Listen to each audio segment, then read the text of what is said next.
Good afternoon and a very warm welcome to today's Regional Studies Association International Hour webinar. I hope you can hear me now. The webinar is brought to you in partnership with the Institute of Place Management, and we're very excited about this new partnership and hope there will be further activities in the future. My name is Daniela Karl. I'm the Deputy Chief Executive at the Regional Studies Association. And in case you're new to the RSA, we are a global and interdisciplinary network for regional and urban research, policy, and development. Great. Development. We work with practitioners, researchers, and policymakers and support them with latest research, funding opportunities, networking, knowledge exchange, and publishing opportunities. Part of our work is a diverse online and in-person events program. We will share the link during the session, and there will be other interesting webinars and in-person events on there. All our webinars are free and open to all. To join them, you don't have to be an RSA member. RSA members, however, have access to all the webinar recordings. However, in this case, we will make the recording of this session available to everyone who has signed up to this webinar. We're always keen to hear where people join us from. I can see the chat is already very busy. That's great. Feel free to say hello and where in the world you're coming from. I would like to thank my colleagues Lisa Reynolds and Alex Holmes, who are behind the scenes and make sure that everything works smoothly. Coming to an end, the webinar today is chaired by Professor Cathy Parker, MBE. Cathy is a Professor of Retail and Marketing Enterprise and the Chair of the Institute of Place Management. I wish you all an inspiring and enjoyable session and hand over now to Cathy. Cathy, the floor is yours. Good afternoon. Thank you, Daniela and the team at the Regional Studies Association for inviting the Institute of Place Management to chair and programme your international hour today. And thanks everyone, all the delegates for joining. Many of you know the Institute of Place Management. We're the professional body for place managers and leaders, and we're very keen to work more closely with the Regional Studies Association because, yeah, as you say, you're a network of academics and researchers who develop theory that our members can put into practice. So thank you, Daniela, for the introduction. I'm chair of the Institute, professor at Manchester Metropolitan University. And yes, I have recently been awarded an MBE for my services to education, research and place management. But I openly admit I only won this honour because of all the hard work and dedication of the amazing practitioners and academics I work with who are so passionate about making better places. And I'm sure we've got lots of our members on the webinar today. So this session, in collaboration with the Regional Studies Association, is going to focus on Scotland. It's host to a range of leading place policies and practices that spread across government, business improvement districts, place partnerships, and all sorts of other stakeholders. And so we're really pleased to welcome contributions from two eminent thinkers and practitioners in Scotland, Professor Leigh Sparks and Phil Prentice, both senior fellows of the IPM. Hello, Leigh and Phil. Just check your cameras are working. Thank you for joining. Hi, Cathy. Hi, everybody. Hi. Let me introduce you both properly to our audience. Professor Leigh Sparks is Deputy Principal Education and Students and also Professor of Retail Studies at the University of Stirling. I know it's always awkward, isn't it, when people are reading out your CV, but it's important, you know, that you've got such an incredible background in this area, from being a geography undergraduate at the University of Cambridge and completing your PhD on retail employment at the University of Wales. Leigh is board chair of Scotland's Town Partnership from 2013 and still is a member of the external advisory group of the Scottish Government's National Town Centre Review. And Leigh was a member of the Scottish Government's Social Renewal Advisory Board, and the report from which, if not now when, was published in January 21. And Leigh also chaired the review of the Town Centre Action Plan for the Scottish Government, the report from which, A New Future for Scotland's Towns, was published in February 21. So Leigh's a member of the Scottish Government's Ministerial Retail Strategy Group, which wrote the Retail Strategy for Scotland, published in March 2022. Many of you will read Leigh's blog on retail matters, including his view on the UK government's long-term plans for towns, which I think is being published imminently, and a fellow of the Royal Society of Edinburgh. So welcome, Leigh. I also want to introduce Phil Prentice, League Consultant at Scotland's Towns Partnership, National Programme Director for Scotland's Improvement Districts, and also Director Board Member of the UK High Streets Task Force, which I am the research lead for, so we work closely on that. Leigh's also a board member of Shelters Empty Homes Partnership, and with 25 years of economic development experience in both the public and private sectors, his role is to help drive collaboration to revitalise and repurpose Scottish towns and city centres.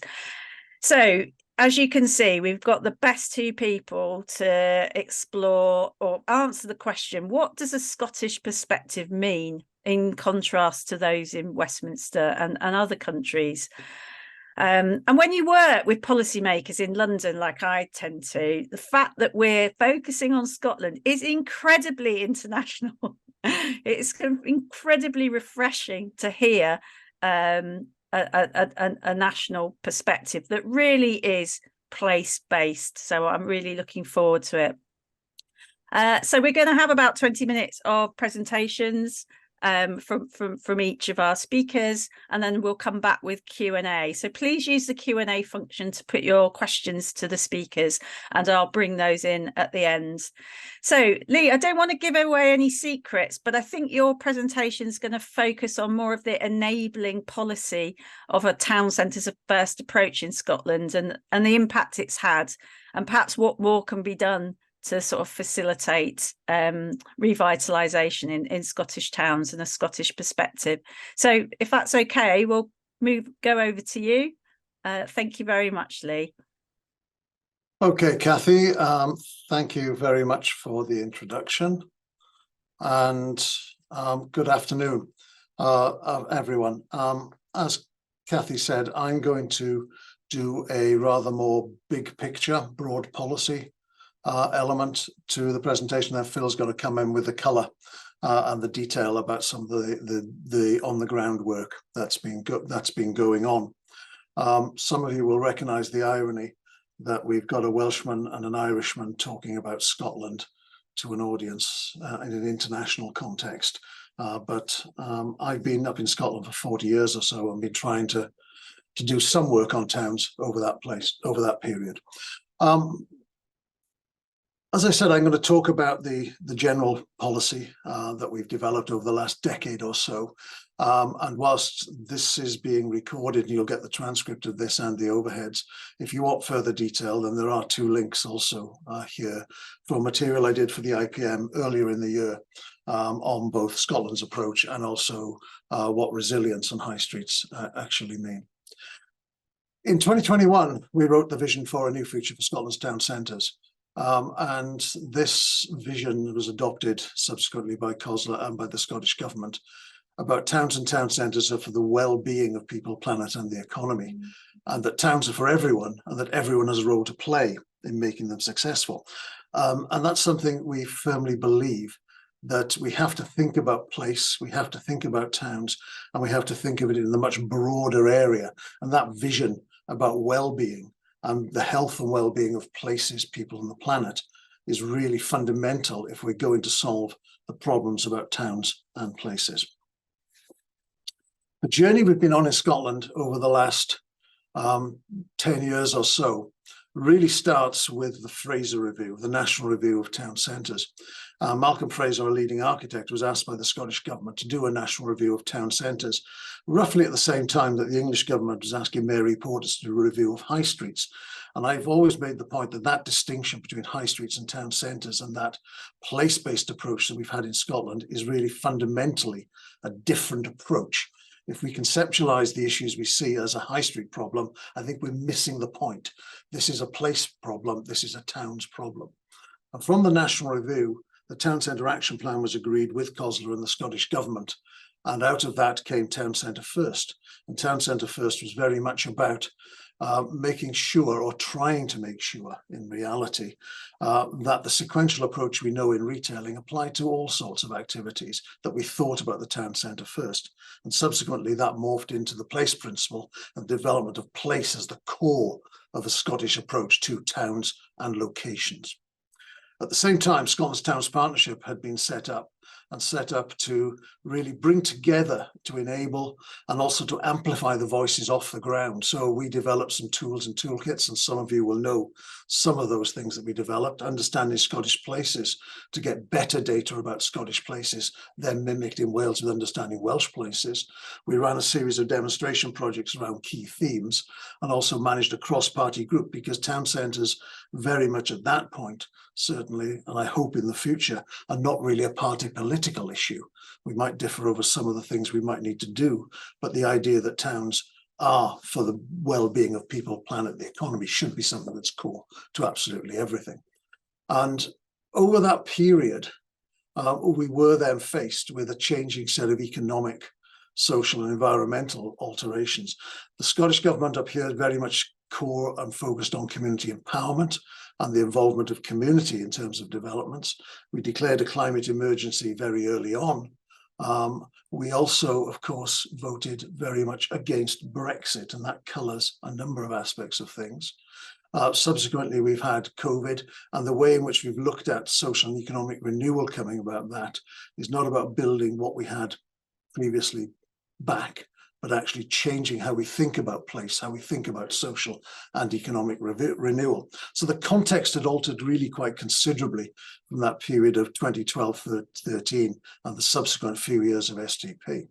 And that led to me being asked to chair a review of Scotland's town centres, to review the Town Centre Action Plan and think whether we've got things right or whether we should be doing some other things. And I'll talk a bit more about those recommendation areas in due course. That was agreed last year by COSLA and Scottish Government in their reactions, Town Centre Action Plan 2, and we're now taking some of the things forward in a more deeper way through the Ministerial Joint Town Centre Forum, in particular at this point looking at town centre living and looking at property in towns and ownership of property.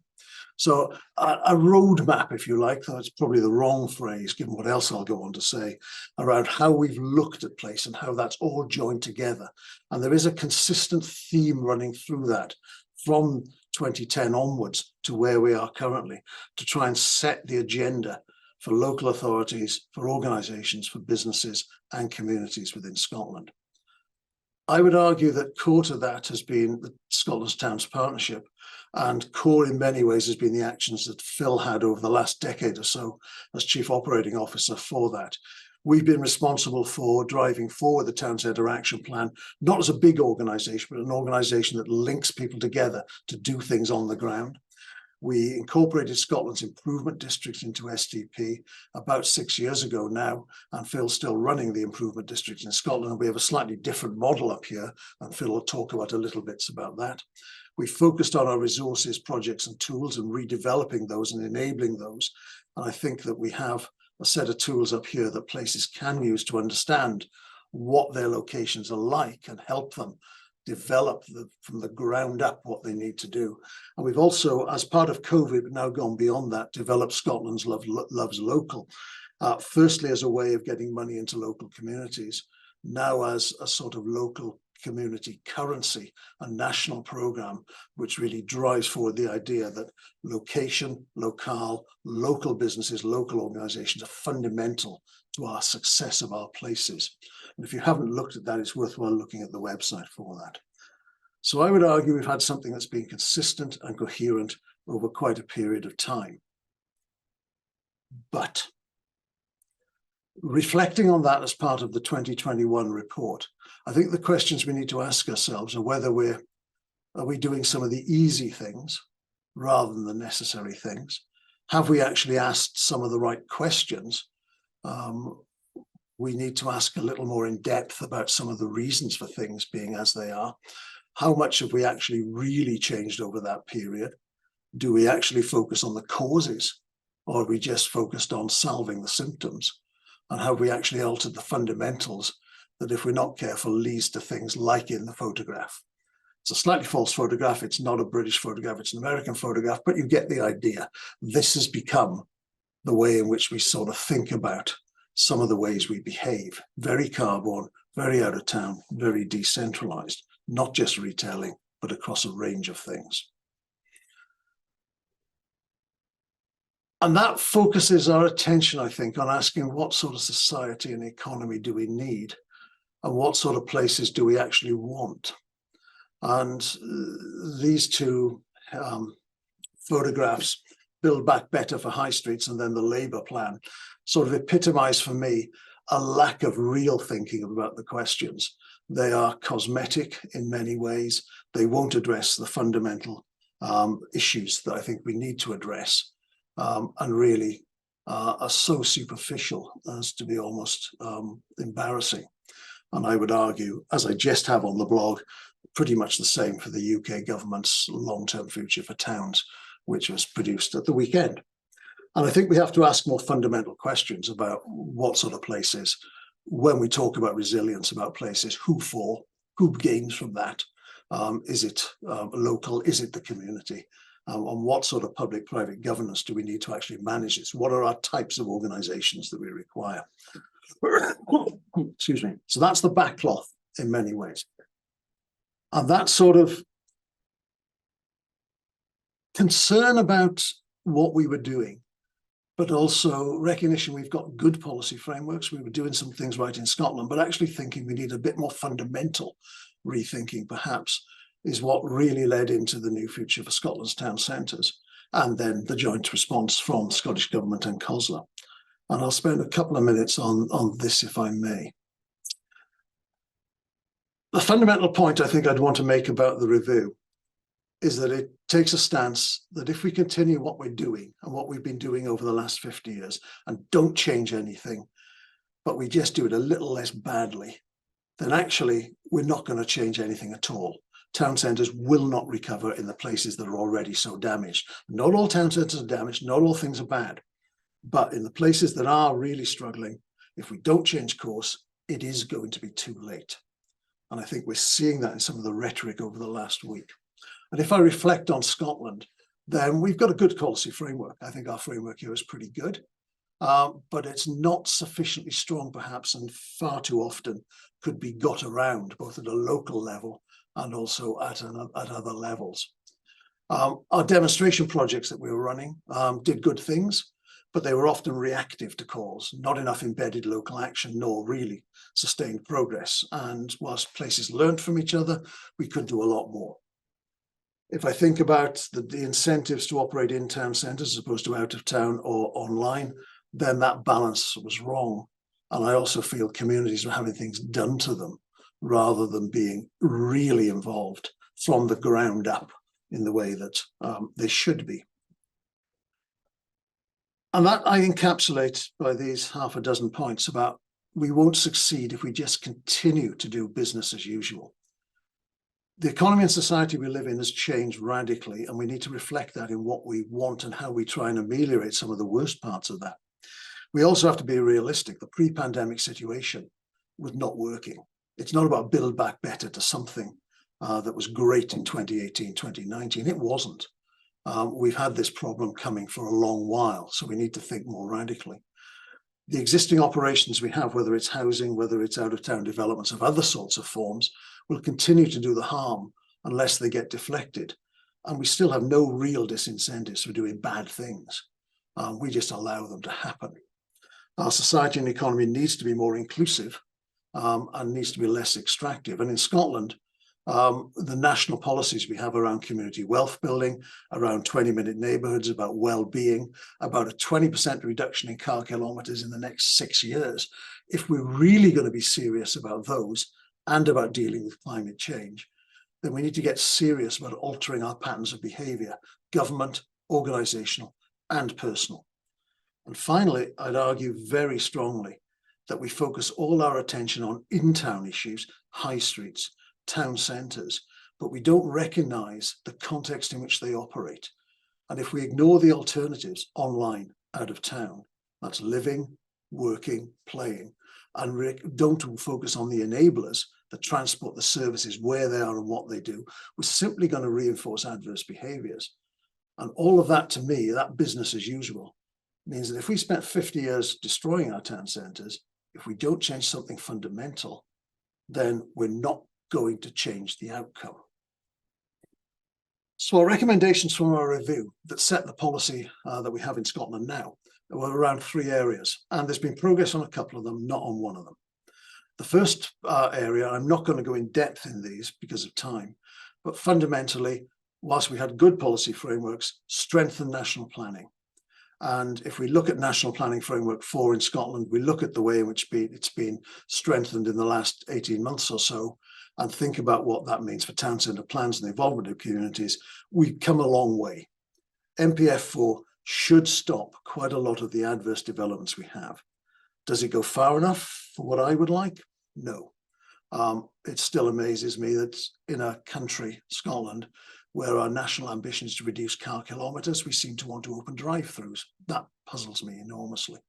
But NPF 4 is a step forward. It's a good policy framework, and we're moving very much in the right direction. So I think that one, that recommendation from 2021 is being answered quite strongly.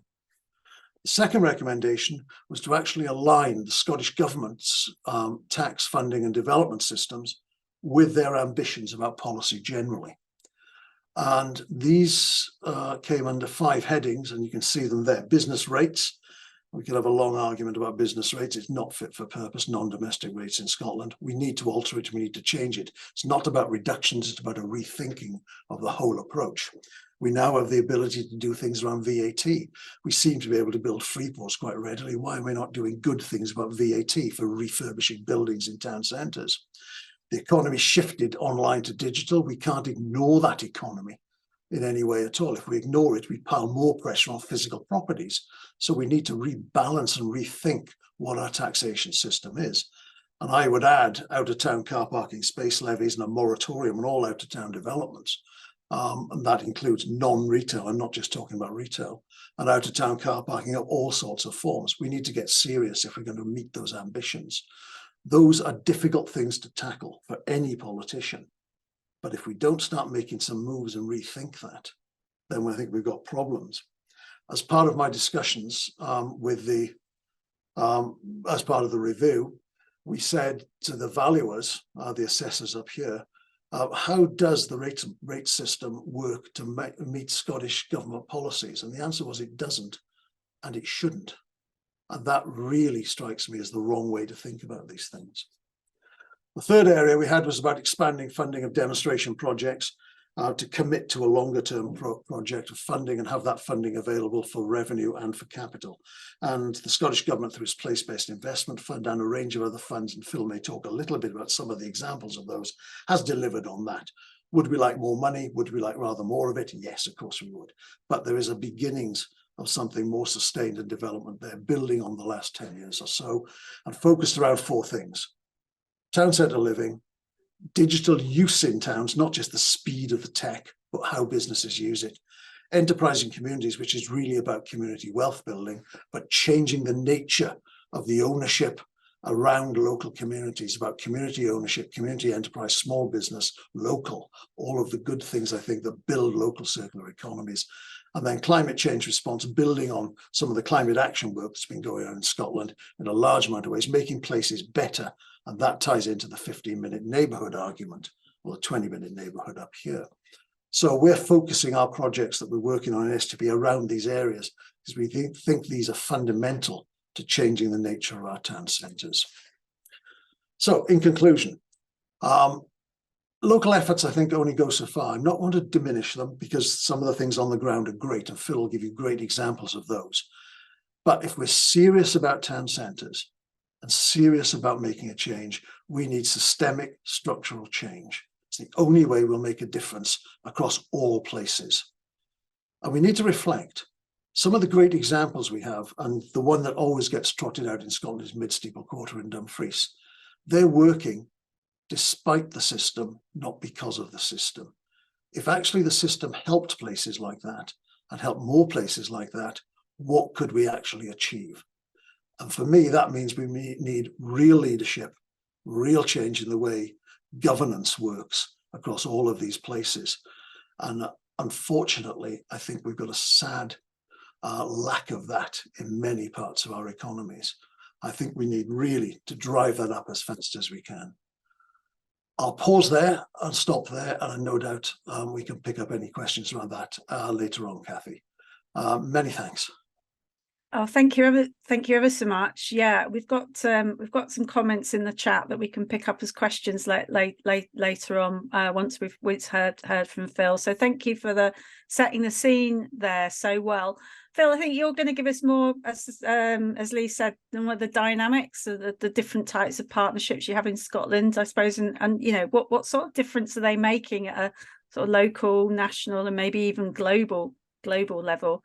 Over to you, Phil.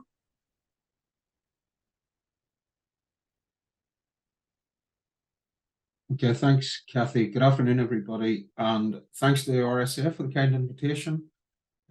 Thanks, Cathy, for the introduction. We've always been working closely with IPM on BIDS Foundation UK High Streets, and acknowledge the incredible work you've done. So well-earned MBE. Before I give you a Scottish perspective, I'm just going to give you a very brief personal one around the importance of place. I was asked recently for a webinar to talk about home. What does home mean to me in the context of place? So I've been a welcome guest in Scotland for not quite as long as Leigh, but for 30 years, latterly amongst the mountains of Argyll in the ancient kingdom of Dalriada, so I'm as close to home as it could ever be. But home is across the Irish Sea in County Armagh in the north of Ireland. And when I think of home, the visions I see are the faces of my childhood friends, the park and the river outside our family home, the churches, the chimneys, the spires of my hometown, the skyline, the streets and the buildings and the schools and the shops and the factories, the orchards and farms and the houses where I spent my formative years. It's ingrained in me, it's indelible, it's often intangible, but it's mine.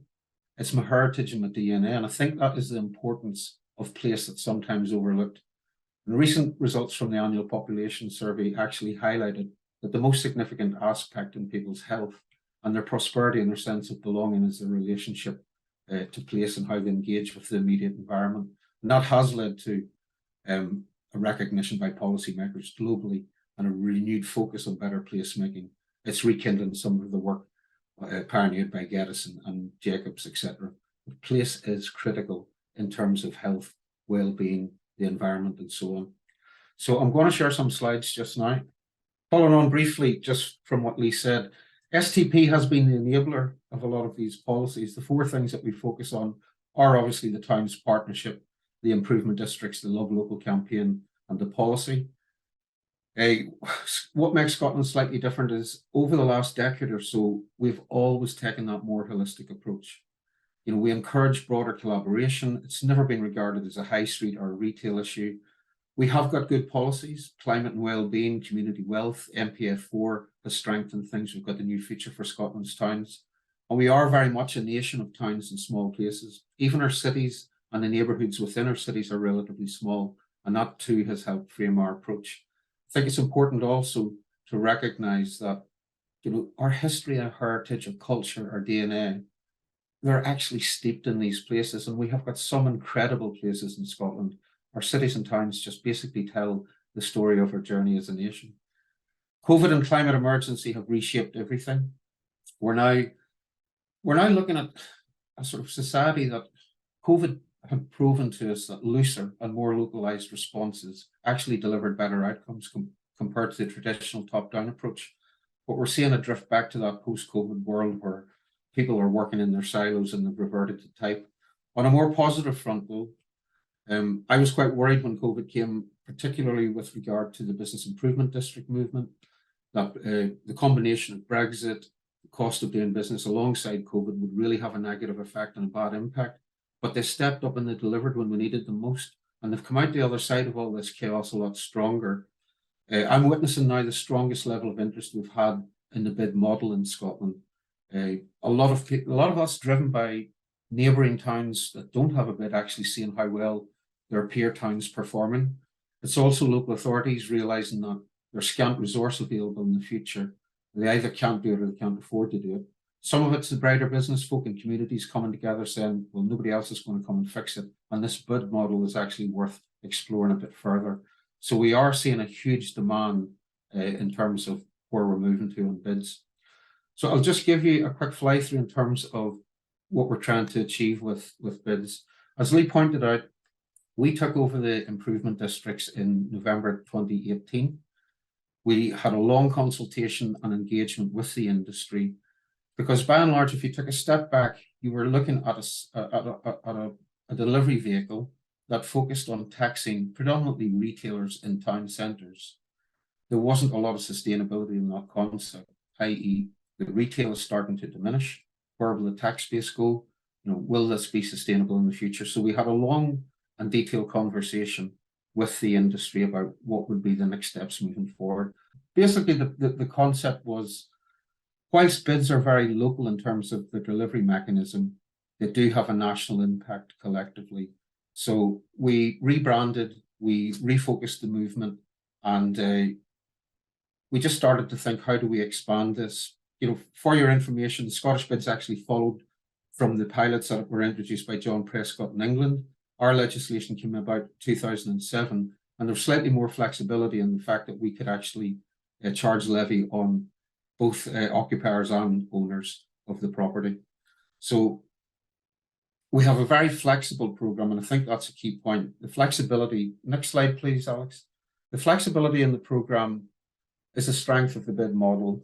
Scotland, despite having over a third of the UK's land, we've only got 8% of the population. Our towns do tend to be smaller, even our cities tend to be smaller. And that sort of makes it a wee bit more difficult in terms of the traditional economic model of consumption, agglomeration, numbers. But that's actually an advantage, because it means we have to talk to more people and we can take a much more intuitive approach to what makes that town work and how it can succeed. It also encourages more people to become involved, because more people have existing relationships, and that is a big plus. We have a community bid.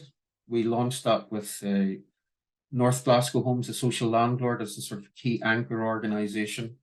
But it also brought in the local authority, it brought in the enterprise company, it brought in Scottish Canals, alongside a very eclectic business community, made up with a very, very high immigrant population that was originally Eastern European migrants, but then more latterly Syrian migrants who had been displaced because of geopolitical issues.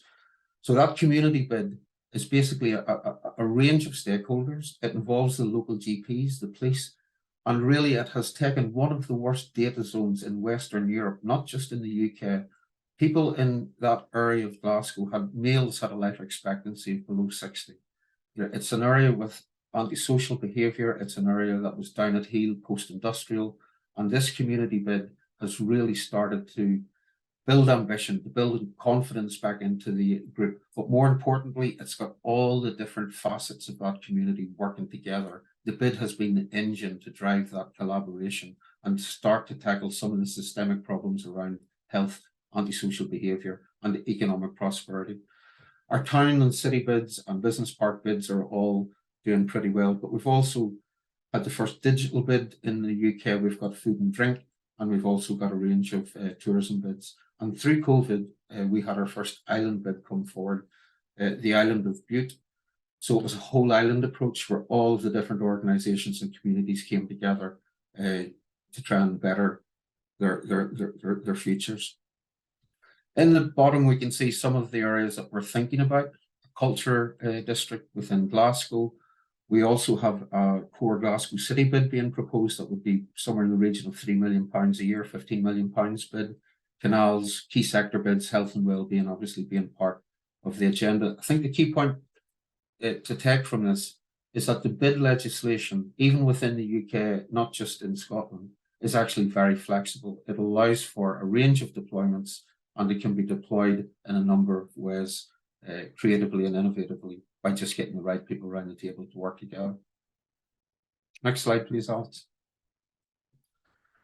It shows that we've got a range right across the country. This is a snapshot of our members. We've got small town bids, we've got large city bids, we've got bids that focus on events and activities, but we have got a really good geographic spread right across the country, on our islands, on our coastline, Central Belt, Northeast, the Highlands, and down in the borders. There just does seem to be a real energy and enthusiasm, probably stimulated by a combination of COVID and climate, and a realization that we do need to become more localized and sustainable, and the bid does provide that flexible model that helps us deliver. Alex, next slide, please. So in terms of the industry, we do an awful lot to support business improvement districts. We have forums, regular forums, to bring them together. We've got cross-party group that Leigh mentioned to give them political profile. We do a lot of work around media and promotion. We have a cities grouping of the bids because they're slightly bigger and they're able to undertake more things. We develop a range of toolkits, resources. We also look after the seed corn finance on behalf of the Scottish Government. So from the first conversation about bids, it is us involved, helping to nurture that journey, resourcing it via Scottish Government, and giving them all the advice and counselling and guidance that they need. We are critically not just the liaison between the Scottish Government, local government, and the bid, but because of our vast network of connections across the country, which was developed through Scotland's Towns Partnership, if the bid's thinking about a climate activity, or thinking about transport, or thinking about culture, we will have the connected people, the agencies, or even the commercial investors who are really interested in those opportunities, and we can make the introductions and get things happening a lot faster, whether it's through grant funding, resources, historic lottery funding, national lottery funding, Creative Scotland funding, commercial investment. So having STP/Scotland's improvement districts in the middle of all of this has actually proven really beneficial, because our vast network can be brought down to that local level to make things happen a lot faster. Over the last decade or so, we've seen a big change in the makeup of local government in terms of turnover of councillors, the political colour of a lot of councils, and even with senior staff moving on, particularly coming out of COVID, a lot of people retired. So we've taken a wee bit of time to reflect, to refresh the relationship with our key client, which is causeless local government. And we've come up with a detailed guidance of what are your statutory duties as a local authority, but also what are the benefits of having bids moving forward. And that relationship, a much closer relationship with local government, has actually led to a lot of these new ideas and new interest in the bid model, because there's a better understanding of that.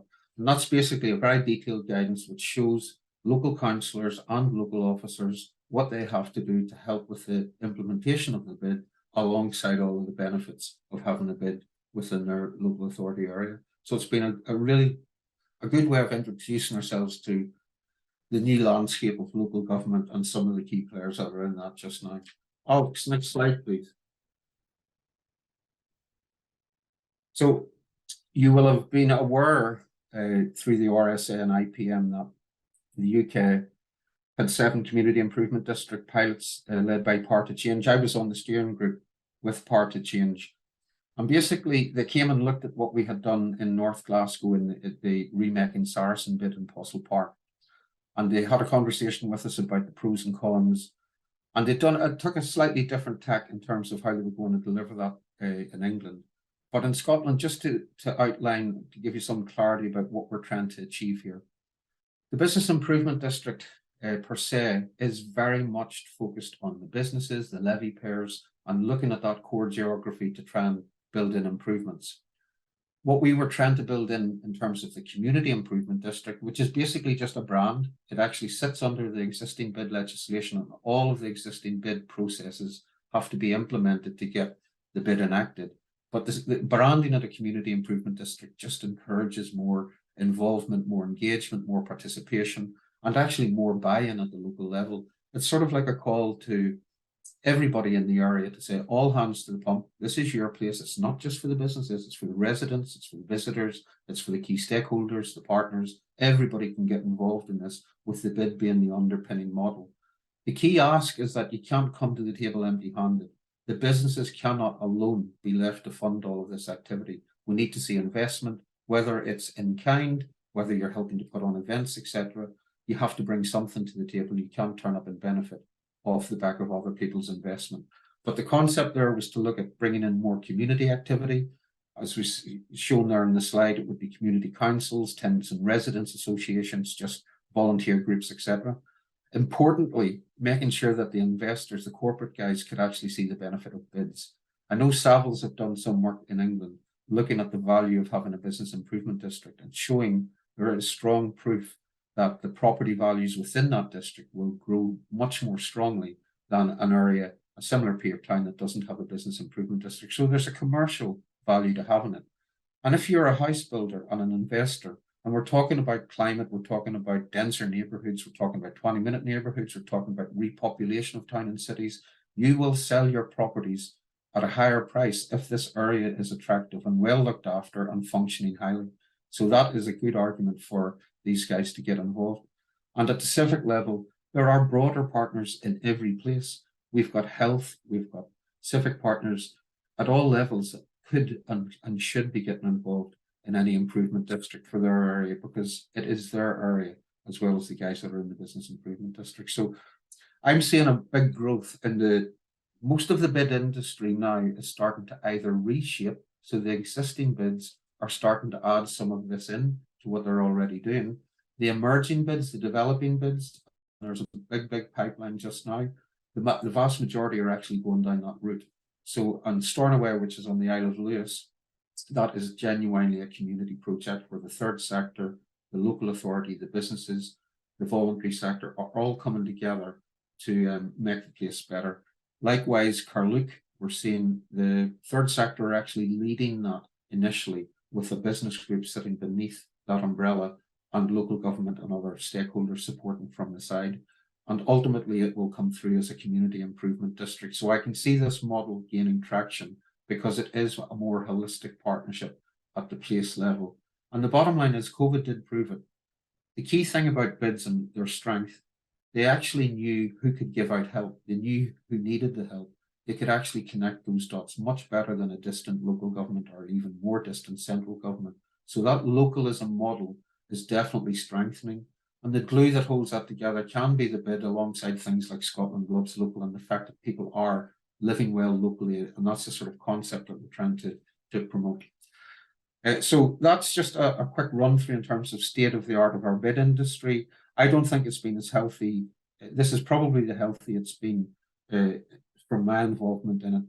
A mixture of interest from different levels, a lot of our pipeline development that we're supporting just now.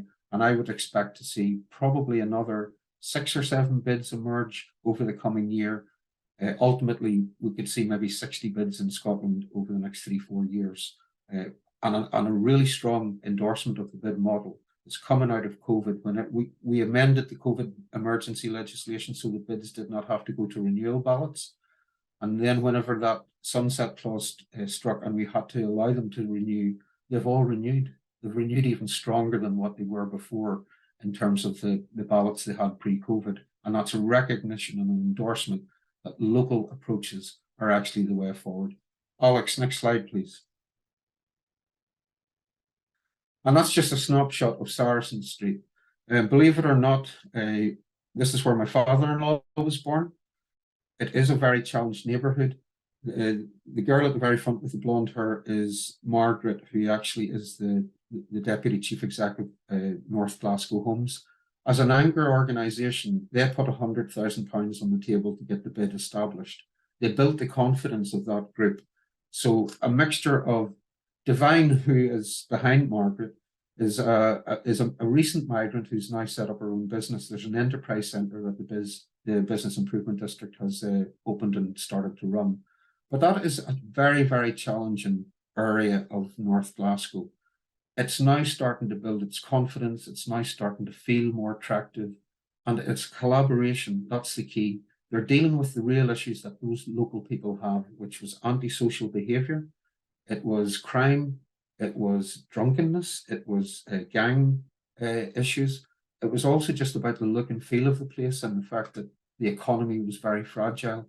And now we've got a plan of action that is looking at refronting all of the tenement buildings that you see, opening up more shops. All of this is being stimulated by the work of that community improvement district. It's a long-term plan, but it is starting to gain traction. That's just a snapshot of our bids. I think we'll talk a wee bit now about place. Alex, next slide, please. So the place principle is basically a recognition that a place is complex. It is very complex, but basically it needs everyone to be at the table to make it work. Next slide. I'm just going to read out what the place principle actually says. Places where people, location, resources combine to create a sense of identity and purpose. It's at the heart of addressing the needs and realizing the full potential of communities. So basically, in summary, it's a way of having open and honest and building trust, looking at what disinvestments are going to happen, what new investments are needed, just being honest and open about everyone coming to the table to break the silos, to break those traditional silos of we work in housing, we don't need anybody to come to us, we work in the economy. It's basically joining all that up. Now, that's a very difficult thing to achieve, but we are starting to make inroads and we're starting to see some progress. Next slide, please. So our place-based approach, these slides are taken from our website called Our Place, which is the Scottish Government's sort of central portal for all the place-based approaches. So if you're keen, you can go and have a look at that, ourplace.scot. But one of the key things to link to the place principle is actually how do you enable that? How do you make it happen? So I've been involved very closely with Scottish Government on what's called the Place-Based Investment Fund. We've gone out and sought demonstrators. And basically, we're starting to see real innovation through this more holistic place-based approach. We are seeing actors at the table who weren't there before. So predominantly people from the health sector, people from the culture sector. It's not just the house builders or traditional economic development people. It's a much broader range of inputs. And that has enabled lots of really innovative things to happen. The two best examples that I could quote are probably Portree, which is on the Isle of Skye. There are 14 key delivery partners who are moving into one central hub in the heart of Portree. So it's more accessible for people. It's going to offer a sort of multiple touch point of a number of services. So importantly, not just creating a hub of activity to liven up the town centre to create footfall, but also to improve service delivery. The 13 properties that are being decanted all have plans behind them, relevant plans that are needed in that area, affordable housing, education hub, skill hub. So there's something happening in each of those properties that would never have happened in the past without this place principle, pulling education together, so HEFE coming together, pulling in the health sector, social care, all of these partners coming together to realise that this is actually what the people in Portree need, and these are the opportunities that can be teased out through the place principle. The second example is the Rockfield Centre in Oban. That's now my hometown. Oban's a very bustling tourist town, but there was still a fragility in terms of poverty, in terms of long-term business sustainability. Brexit didn't help with the labour market, supply chain, etc. So we talked to the community, and one of the key things they wanted was to restore the former primary school into a community hub.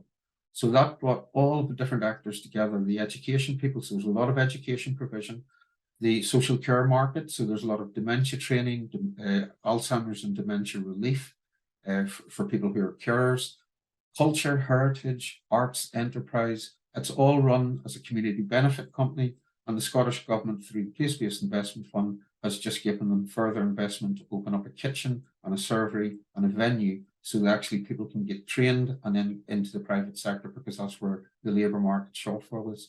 Joining the dots, pulling all the key partners together, looking at the place in its entirety, having that broader conversation. What's the long-term vision for this town? We've all got a role to play in it. That's basically what the place principle is. And that's me finished, Cathy. Back to you. Oh, thank you very much. Well, thank you both, Leigh and Phil. we've had some comments about sort of leadership and that, and I just want to say, you know, your personal commitment to place and leadership really shines through in all the work that you're doing. You've got to be committed to this. This is places aren't just for Christmas, are they? You know, it's a long, very, very long road. So well done, you know, congratulations. And that's, you know, really why we made you senior fellows, because of your you know, your incredible achievements. I'm going to pick up a couple of questions from the Q&A, if that's all right. So I'm going to one theme that's come through from Julianne. Hello, it's nice to hear from you again. The words "towns cannot be a political issue" is a key issue, no matter what country or place we're talking about. Bearing in mind most politicians are elected for a relatively short term, how do we take the politics, with a capital P, out of the debate? And that was a similar thing that was put in the questions by Graham Galpin. Hello, Graham. Graham was a local politician, ex-council cabinet member for towns, and he's one of our High Street Task Force, or was one of our High Street Task Force experts. He's recently retired. Thank you very much for your service. Excellent service, Graham.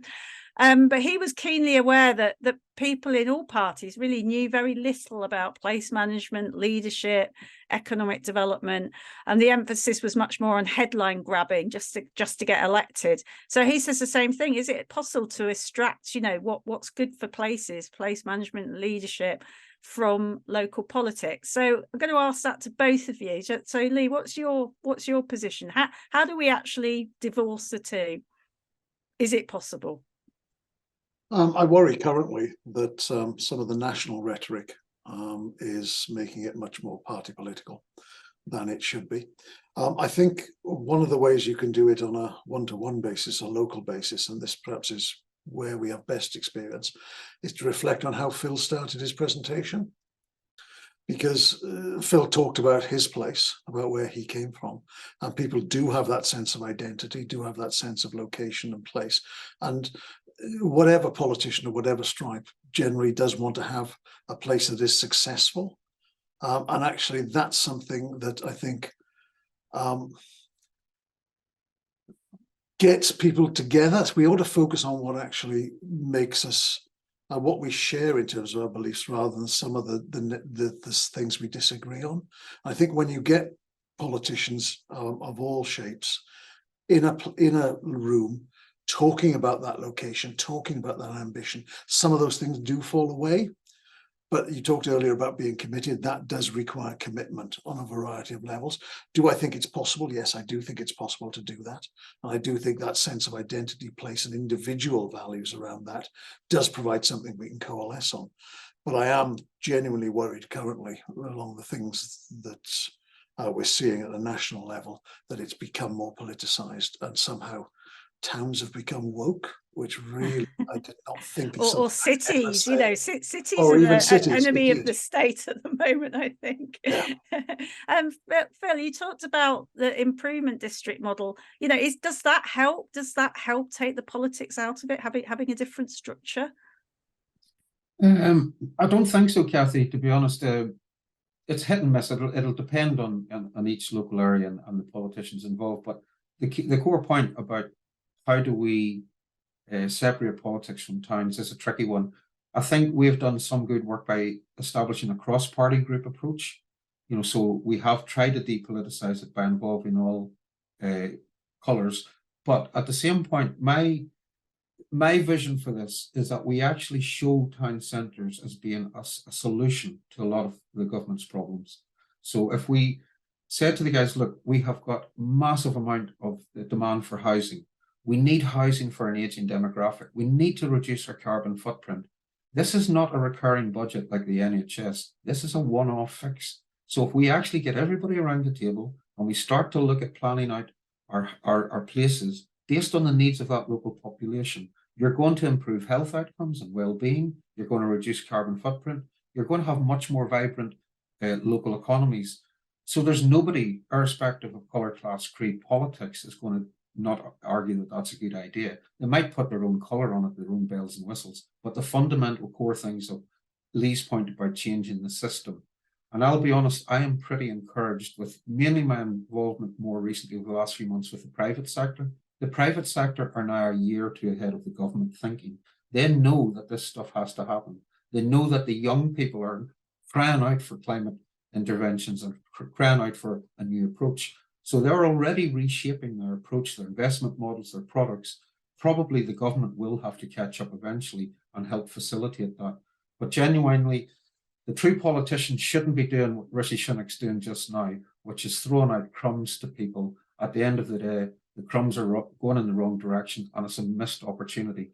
I'm not worried about that. We will step in. We will step up to the plate. I've already made contact with the 7 towns that are beneficiaries in Scotland to say, let's pause, reflect, and see how we take this forward and do it properly. So it can be recoverable, but it's always going to be part of the political gambit. Probably more so just now because, as you said, you're not getting your railway anymore, are you?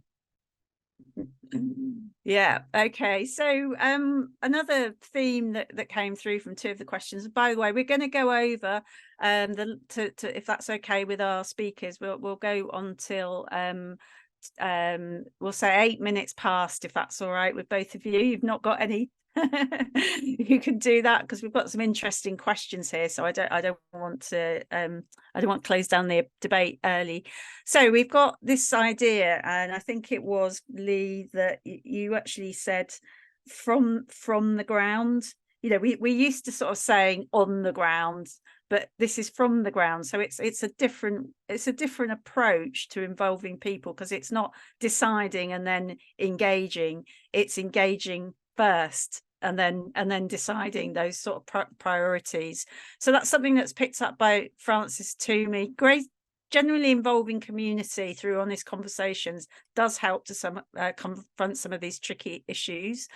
But how do we tackle the problem that a lot of people think people should be doing something, but not them? That was the point from Francis, and a similar sort of issue around community involvement from Ada Depor.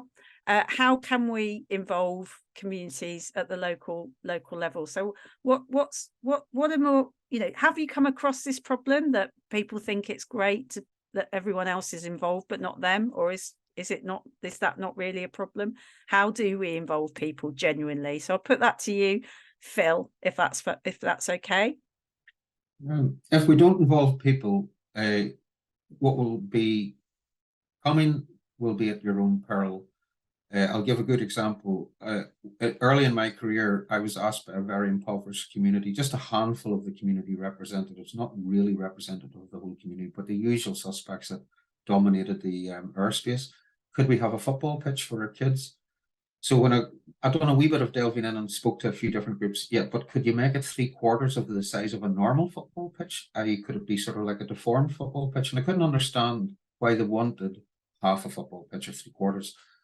So I didn't listen, and I went off and I built them a full-size football pitch. And Princess Anne came and opened it, and I got a call from the police the next day saying, Phil, it's been burnt down. They've poured petrol down the drains. The whole pitch is alight. The pavilion's on fire. It's a mess. So I dusted myself down and went and genuinely spoke to the community. And I said, why did you do that? You didn't give us what we asked for. You gave us what you assumed we wanted, but you didn't give us what we asked for. And I says, why did you want a deformed football pitch? Well, we're poor. We are in a poor community. If you build a full football pitch, the rich kids in the neighbouring district will come in and they will be able to pay for it. They'll want it all the time. Organised groups will want it. We want a pitch that nobody wants. So I built them a 3/4 size football pitch, and I learned my lesson. So you have to listen to people, you have to engage, but there's also the recognition. And I sort of divide people into 3 areas. There are roughly 20% of people who veer towards positive and are able to engage and are quite keen to get involved. There's probably 60% of the population who are quite happy to come home, close the curtains and watch Coronation Street. And there's 10% who are basically mump and moan about everything. So what you have to do is engage with the positive and bring the passive with you. You will never get utopia. There has to be, but you must do as much consultation as possible. I was in a meeting in Fort William yesterday, master planning the town, and we were built into groups. You can be young people, you can be tourists. I'm going, excuse me, go to the young people, Go to the old people. Don't assume that this group in this room can actually get into the head of a young person or a young mother pushing a pram around the town or someone in a wheelchair. Go to those groups and engage properly, because you have to listen. Otherwise, you'll get it wrong. There are ways and means of doing it. We have really good tools up here, things like the place standard. We've got our engagement tools around USP.Scot to start the conversation. So we've got loads of ways to get people in, but you genuinely must give those people at the local level their voice, and you have to listen to it, respect it, and deliver what they're asking for. Thank you very much. Is there a role for digital in this, in helping to sort of strengthen sort of communities and get that engagement? Leigh, is that something that, you know, has been sort of thought about in policy terms, or is it more of a tool? I think if I can add a couple of things to what Phil has said first, perhaps. Being on the Social Renewal Board, one of the things that was really important, really interesting, that was the way in which communities had, during COVID, come together and actually delivered things themselves. So actually from the ground up, they wanted to be involved, and they got, because of the way things had to be done, they actually did things and achieved things. And I think that gave a sense of authority and power. But also, as part of the Renewal Board, we also talked a lot about lived experience and talked to people about what they were actually doing, how they actually navigated places, and how they lived their lives. And that, I think, is where we need to get to. It's not digital is an answer, because there's a lot of digital poverty out there even now, and in some of the areas we just simply wouldn't get that. It's one part of the things. I think we need to have the whole spectrum. But I'm encouraged by the way in which, over the last 3 or 4 years, I think communities have recognised they do have a voice and can actually use that voice. It's now incumbent on those in local authorities and elsewhere to make sure they make it easy for them to actually get that voice. It's not token consultation, which you see far too often. It's actually getting in and amongst the community in the way that Phil suggested. Yeah, no, I completely agree. And a comment about sort of like digital sort of potentially as an enabler from Emily asked that question. What I'd like to I'm going to have a technical one now. Actually, I think with sort of first question from Duncan McLennan, where he said that you know, we made great progress in Scotland. MP4 is good for towns and place principles, but gives the critique that MPF4 has no sense of where the future economies of Scotland will be, where infrastructure connections are needed and where towns might grow. We've become better about place thinking on a small scale, but not, well, to put it politely, not doing so well on the biggest scale of spatial planning. Do you agree with Duncan? Are there limitations in NPF4? From my perspective, I think that what you have to think about NPF4 is where it sits in the context of a range of other bits. Where I think that Scotland's very good at writing reports. We have a lot of them. Where we're not so good necessarily is joining up some of those things. I think you have to read NPF4 in the context of the national economic strategic documents, lead to some of the other documents on skills that have come out elsewhere. And I think if we can get the join up of those right, I think we'll be okay. I think some of the broader pictures around the national picture are there, but are sometimes these things too much in isolation? I think there's an element of truth in that. But I think everyone now recognises that we have to make these things work together. Certainly from a higher education sector, I see that with the plethora of reports are about now. It's about pulling out what's right about those and getting everyone to work on that. And I think the same thing is happening around planning and about economy and about society. And I think it's important that we put those two things together, that we don't just think about the economic transformation of Scotland, we think about the social transformation that has to go with it, because those two, in my mind, sit absolutely rigidly locked together, and to get those. So there's an element of truth in what Duncan's saying, but I think we are getting better at it. We recognise that there's more work to be done there. Okay, thank you very much. So the last, I'm going to combine two questions in the last question for both of you. A point from Alan Kinder, but interested in both what you've said, and thank you very much. What role does the Regional Studies Association, what role could that have to promoting these ideas about placemaking more widely with policymakers? And then Ian Harvey talking about the practicalities on, you know, what's the role of the Institute of Place Management in improving place leadership. How do we get this systematic change that you've been talking about, where we really can trust in our place leaders and know that they are sort of, you know, engaged and representative and helping to make decisions really in the interest of place. So the role of maybe the sort of theoretical side for the Regional Studies Association and practice for IPM. It's a big one to end on, but maybe a minute each, if I can ask you, and go to you first, Phil. Well, to be fair, I think if the RSA is going to become engaged, that's a really positive thing, because it'll just bring a new slant. One of the points that I've made is that some of the chaos and the difficulty around placemaking has just been the fact that some people feel as if they've been edged out of the agenda and they don't have an ownership of it. So the more people who get involved and the bigger set of brains that we bring to the thinking, I think the better the outcomes. Institute of Place Management is growing in its profile. I think we have to just take and reflect that the place principle was not launched until 2018, November 2018, at our annual conference in Murrayfield. Then we were hit with COVID. We've lost 2.5 years. This is still an industry in its infancy, but it's an industry that needs to scale up and it needs to move at pace. So I think the IPM is very well positioned to actually answer the need, sort of professional development, profiling, making sure people do have the understanding and skills. So I think there's a really good, strong partnership between both RSA and IPM in this movement moving forward. And we've learned so much from studying what you've been doing in Scotland and Australia as well. If there's anyone from Australia on the call, we've done some fact-finding missions there. Leigh, what are your views? I wouldn't disagree with anything Phil said there, and I think there is really a role for both RSA and IPM. One thing I would reflect on, perhaps, is the early days of STP.